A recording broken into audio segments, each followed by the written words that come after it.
ठीक है, ये सवाल अपन देखते हैं। ये सवाल काफ़ी बढ़िया सा है। जेई में आ चुका है और नीट में इस साल जो पेपर आया है, तो चांसेस बन सकते हैं कि ये सवाल दे दें। क्या लिखा है? A parallel plate capacitor is made of two square plates of side A separated by a distance D. और डी जो है वो ए से काफ़ी छोटा है। A lower triangular portion is filled with dielectric of dielectric constant K as shown in the figure। ठीक, कह रहा है कि इसमें जो डाइलेक्ट्रिक जो मीडियम है, डाइलेक्ट्रिक कांस्टेंट जिसका के है, वो यूनिफॉर्म नहीं भरा हुआ है। ये ऐसे एक ट्रेंगुलर शेप में ऐसे भरा हुआ है। और फिर कह रहा है कि इसका कैपेसिटेंस निकालिए। चलिए ठीक है। प्लेट की जो साइड है वो ए दे रखी है और width of parallel plate capacitor is D. ठीक है यार, तो सबसे पहले कैपेसिटेंस होता क्या है पैरेलल प्लेट कैपेसिटर का, वही देखते हैं। तो एक पैरेलल प्लेट कैपेसिटर का जो कैपेसिटेंस होता है वो होता है epsilon not A by D. ये सबको पता है कि पैरेलल प्लेट कैपेसिटर का क्या होता है, capacitance epsilon not A by D.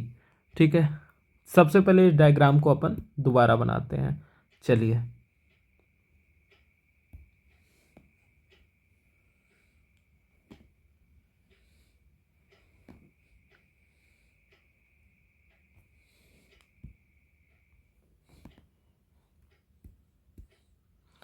इस डायग्राम को हम दोबारा बनाते हैं। ये हो गया, ये हो गया हमारा डायग्राम। ठीक है, अब देखिए, ये जो हमारी प्लेट की स्क्वायर साइड की लेंथ दी है वो ए है। इसकी जो चौड़ाई है वो डी दे रखी है पैरेलल प्लेट कैपेसिटर की। अब देखो, ये यूनिफॉर्म तो है नहीं, तो अपन को इसमें कैलकुलस का यूज़ करना पड़ेगा। ठीक है, तो यहाँ से एक्स दूरी पे जाके एक छोटा सा एलिमेंट अपन लेते हैं जिसकी चौड़ाई डी एक्स मान ले और हाइट वाई मान ले।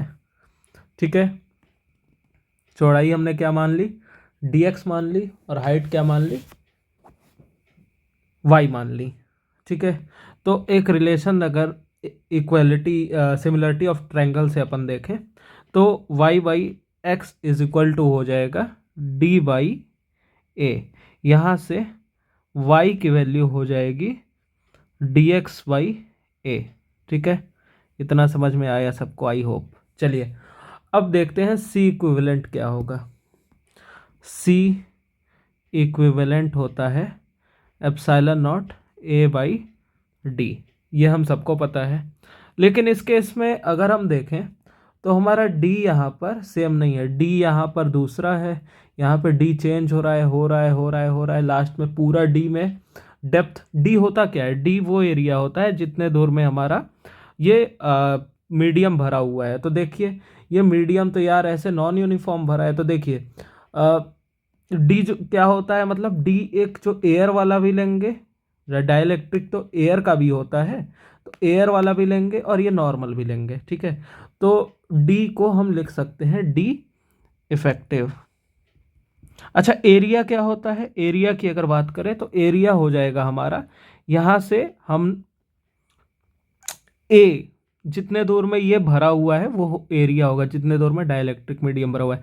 तो ये देखिए, ए दूरी में ये पूरा डाइलेक्ट्रिक मीडियम है और छोटे छोटे, ये देखिए ऐसे छोटे छोटे छोटे छोटे डी एक्स से मिलके ये बना है। तो एरिया हमारा क्या हो जाएगा, ए इंटू डी एक्स।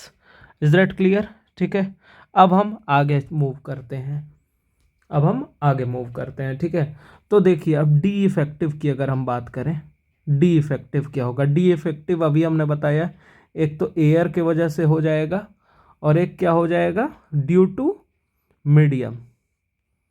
और मीडियम में जब भी लिखते हैं तो उसे उसके डाइलेक्ट्रिक मीडियम से डिवाइड करते हैं। हमेशा ये चीज़ ध्यान रखिएगा कि अगर मान लीजिए डी डिस्टेंस के डाइलेक्ट्रिक मीडियम में है तो उसकी जो इफेक्टिव लेंथ होगी, इफेक्टिव डी होगी, वो डी बाई के होती है। ठीक है, इस चीज़ का हम हमेशा ध्यान रखेंगे। तो ये हो गया हमारा डी इफेक्टिव। अब चलिए डी इफेक्टिव को थोड़ा सा लिखते हैं, यहाँ पे गौर फरमाते हैं क्या लिखा है। ये डी एयर की जो दूरी है, डी एयर, ये डी एयर जो है, ये डी एयर ये होगा, ये वाली दूरी, सॉरी, ये डी एयर ये वाली दूरी होगी। तो ये वाली दूरी क्या हो जाएगी हमारी, डी एयर। डी एयर क्या हो जाएगा हमारा, Y, sorry, D minus Y. ठीक है, तो लिखते हैं डी एयर हो गया हमारा डी माइनस वाई। अच्छा, डी मीडियम क्या है, यानी मीडियम में कितने दूरी में है, वाई, तो ये हो जाएगा वाई बाई के। ठीक है, अब इसको सॉल्व करते जाते हैं फटाफट। ये हो गया डी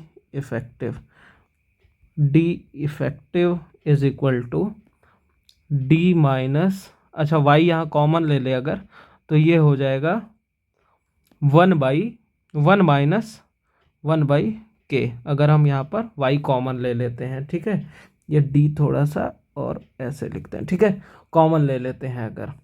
अच्छा, y की वैल्यू क्या थी, y की वैल्यू हमने यहाँ कैलकुलेट करी है, जो कि क्या आई है, dx बाई ए। तो y की वैल्यू रख देंगे भाई, d माइनस dx बाई ए, ये हो जाएगा 1 माइनस 1 अपॉन के। इज़ दैट सो सिंपल, इसमें कोई समस्या नहीं होनी चाहिए हमको। ठीक है, अब देखिए ये हो गया हमारा डी इफेक्टिव की वैल्यू। ठीक है, इसको थोड़ा सा अगर हम और सॉल्व करें, डी को भी कॉमन ले लें, तो ये हो जाएगा D 1 minus x by A into 1 minus 1 upon के। ठीक है, अच्छा 1 माइनस 1 अपॉन के को अगर हम बीटा कंसीडर कर लेते हैं, ठीक है, तो हम क्या लिख सकते हैं, देखिएगा d इंटू, ये d इफेक्टिव की वैल्यू है, ठीक है, d into 1 minus X upon A into beta. ठीक है, यहाँ तक किसी को कोई भी समस्या नहीं होनी चाहिए। अब बस हमारे पास सारी वैल्यू आ गई, ये हमारी हो गई डी इफेक्टिव की वैल्यू, हमारे पास एरिया भी है, और ये हमारा है मेन फार्मूला। तो ये सबको उठा के अपन मेन फार्मूले में रख देते हैं। मेन फार्मूला क्या था, C equivalent is equal to epsilon not A by D effective. तो ये क्या हो जाएगा, एप्सिलॉन नॉट ए हमारा क्या आया था, ए हमारा आया था एरिया, आया था हमारा ए डॉट डी एक्स। अरे यहाँ पे देखिए ये एरिया हमने कैलकुलेट किया था, ए डॉट डी एक्स। ठीक है, अब डी इफेक्टिव क्या आ गया, D 1 minus X upon A into beta. Is that clear, हमें इतना समझ में आ रहा। ठीक है, अब क्या करते हैं यार, बस अब एक बार और इसे लिखते हैं, C equivalent is equal to epsilon not A by D को हम कॉमन ले लिए। ठीक है, और अब अपन रखते हैं लिमिट। अच्छा देखिए ये dx चेंज कहाँ से हो रहा है, मतलब ये 0 से a तक किसकी लिमिट है, देख रहे हैं यहाँ पर 0 है, ये a है, तो लिमिट इसकी क्या होगी, 0 से a। ये हो गया 0, ये हो गया a, एकदम बेसिक से बताया। ठीक है, ये हो गया dx, नीचे हो जाएगा हमारा, ये हो गया dx, और ये हो गया 1 minus X upon A into beta. ठीक है, और थोड़ा सा इसको अच्छे से लिखते हैं, epsilon not A by D, ये हो गया 0 से a, ये हो गया dx अपॉन में a minus X beta by A. अच्छा, इस a को अपन बाहर निकालें तो क्या हो जाएगा, epsilon not A square by D integration of 0 से a dx upon a minus X beta. अच्छा भाई, इतना तो अपन समझ गए, इतने में अपन को कोई दिक्कत नहीं हुई। अब क्या करेंगे यार, अब देखते हैं इसका इंटीग्रेशन कैसे होता है। तो हमने सिंपल सा, ये स्टैंडर्ड सा इंटीग्रेशन है, इसका इंटीग्रेशन क्या हो जाएगा, C equivalent is equal to epsilon not A square by D. इसका इंटीग्रेशन होगा हमारा 1/बीटा, और क्या हो जाएगा, lon of A minus beta X, limit क्या है 0 से a। ठीक है, अब देखिए epsilon not A square by D 1/बीटा, लिमिट रख देते हैं लॉन ऑफ ए माइनस, अच्छा इसमें a रखेंगे, सबसे पहले a रखेंगे तो क्या होगा, ये a रह जाएगा, और नीचे क्या बचेगा अपन के पास, sorry a minus beta into, oh my god, beta into a। ठीक है, लिमिट रखने पे हमारे पास ये वैल्यू आएगी। देखिए अगर हम लिमिट रखते हैं तो ये क्या हो जाएगा, ये a को यहाँ रखेंगे तो ये हो जाएगा a माइनस बीटा a, और इसको 0 रखेंगे तो ये हो जाएगा बीटा। अच्छा, माइनस करेंगे तो ऊपर नीचे करेंगे तो ये हमारी लिमिट आएगी। इसको अपन ऐसे उड़ा दिए।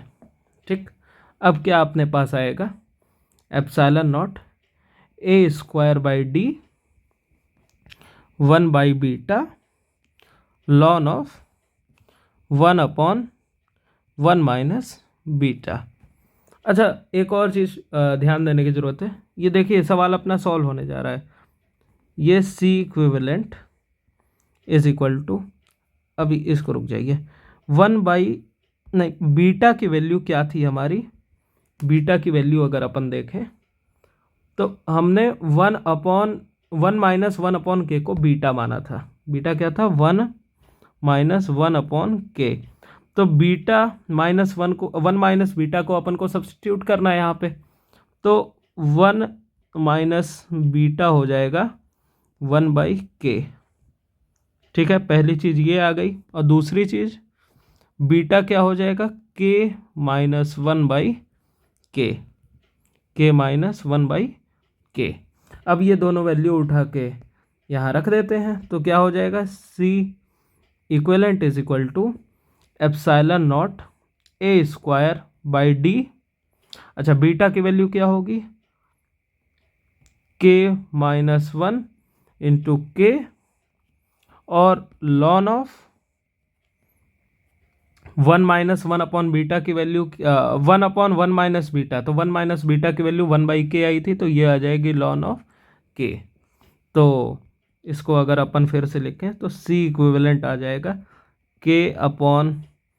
k minus 1 epsilon not A square upon by D lawn of k। ठीक है, ये सॉल्व हो गया हमारा क्वेश्चन। अब देखते हैं यार आंसर मैच करता है कि नहीं। ठीक है, आंसर क्या है हमारा, क्या आया था, k/1 माइनस के, ये बी ऑप्शन अपना आ जाएगा, बी ऑप्शन अपना सही ऑप्शन होगा। तो आप इतना देख के समझे होंगे कि ये सवाल उतना कोई टफ नहीं था, थोड़ा सा ट्रिकी था, थोड़ा सा टाइम टेकिंग था, बट अगर बेसिक से करें, लास्ट में करें, तो ये सवाल हम कर सकते हैं। इसमें कोई बहुत बड़ी रॉकेट साइंस नहीं है, सिंपल सा मैथ्स है, और सिंपल से फिजिक्स कम है, मैथ्स ज़्यादा है। तो फिजिक्स हम समझ जाएं और मैथ्स हमारी स्ट्रांग रहे तो इस सवाल को करने में कोई दिक्कत नहीं होगी। चलिए, तब तक के लिए धन्यवाद।